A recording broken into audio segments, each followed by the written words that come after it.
but not in the way they were hoping. Heat Celtics, here we go. Over less than 2 minutes ago. Full postgame coverage. Stephen A. Smith, Matt Barnes, hang tight. Full postgame. Look who's back. Kyle Lowry missed the last 4 playoff games. Hamstring injury. Lowry and company pushing the pace. Jimmy Butler will finish with a tough 2. Coming off a tough game 2 where he had 29, 41 in game 1. And then Lowry, this is what they were missing. From downtown Miami, made their first 6 shots, get out to a double-digit lead, as referenced Nicole said. Big leads for both teams, doesn't end up mattering. Bam Adebayo came out firing after a very quiet first 2 games. He was great. See that 16 combined? First quarter in Boston, he had 12. Our analysts were crushing him first half of game 1. He was so timid, anything but. And then Caleb Martin. Both teams, Nicole, have these role players that come off the bench you don't expect to see at this stage. Miami up 21 after 1. Celtics have never had a larger deficit after the first quarter in a home playoff game. That goes back a long time. Here comes Al Horford. Missed game 1 in the health and safety protocol. Celtics trying to cut into that big Miami lead. And then Smart, Tatum, big 3 to end the half. It's down to just, quote, 15 as the Celtics end the half on a 10-0 run. Butler, right knee inflammation. They got to keep an eye on that. Remember, he had that problem in the first round against Atlanta. In the third, Grant Williams, you can't hit all of them. Smart, landing awkwardly in serious pain. You saw what he did in game 2 when he came back. Nicole. He would be helped to the locker room, and it seems impossible. Like, no weight on it. Right, and you would think you could possibly return in this game after rolling it and needing assistance to get to the locker room. Hang tight, over 7 minutes to go. It's down to a dozen. Max Strus, again, one of those role players. Miami back up 15, and look who's jogging. And he's running. Back out onto the floor. Willis Reed style, as we said. Look, the defense he played in game number 2. He's the defensive player of the year, showing a ton of heart. Standing O, ready to go. Welcome back, Nicole. Any worse for wear? Nope, from 3. It's a 10-point game. But as we go to the 4th, Heat fans take solace. Miami 61-0 in playoff games in which they have a double-digit lead entering the 4th, and they're up 15 entering the final period. It's now down to single digits. Adebayo. Whoa, wow. Heat now up 11. And then Tatum. I told you they held their breath twice. First for Smart, who went down, and then it's like Tatum kind of goes down in a heap.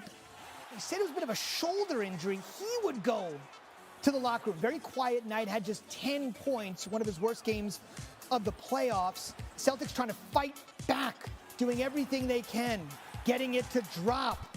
And then, look at this. Jaylen Brown, Nicole, he had 40 for Jaylen Brown.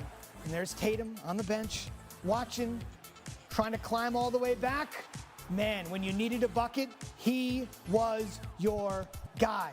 93-92, it's down to 1. Strus again, breathing room for the Heat. It's a 4-point game. And then Bam, closing the door, drawing contact, gets it to go.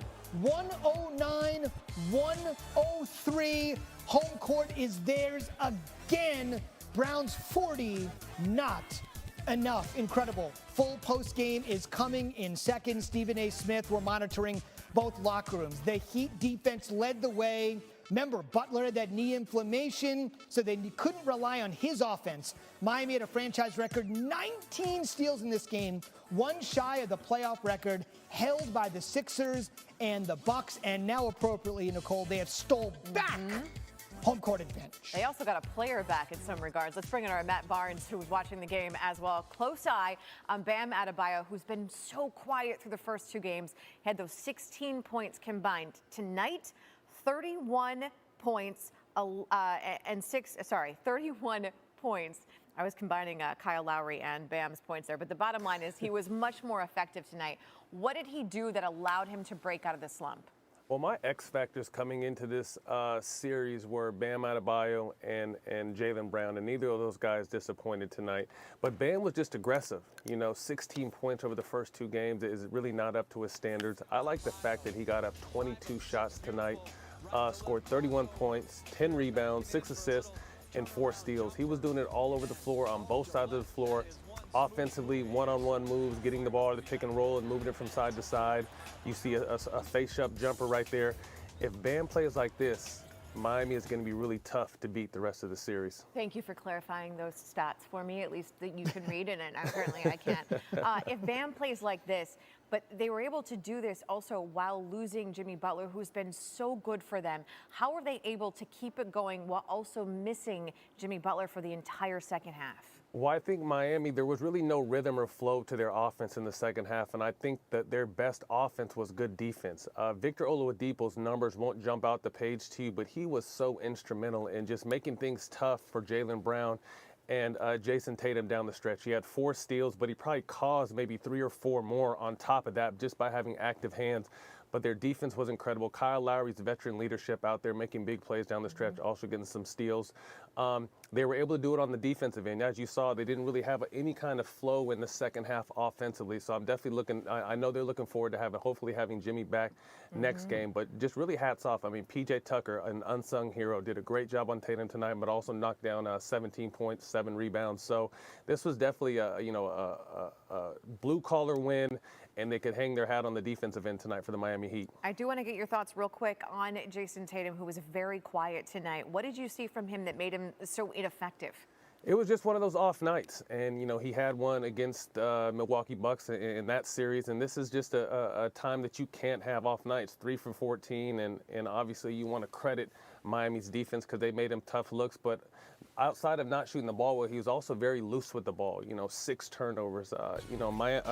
Boston had 23 turnovers, which led to 30 points for the Miami Heat, and in the playoffs you can't have that. But these are all shots that Jason Tatum normally makes, but just tonight he didn't. So look for him to come back game 4 and have a big night. Just 10 points for Tatum tonight. It is now a 2-1 series lead for the Heat. Matt, don't go too far. We're going to bring you back in just a bit.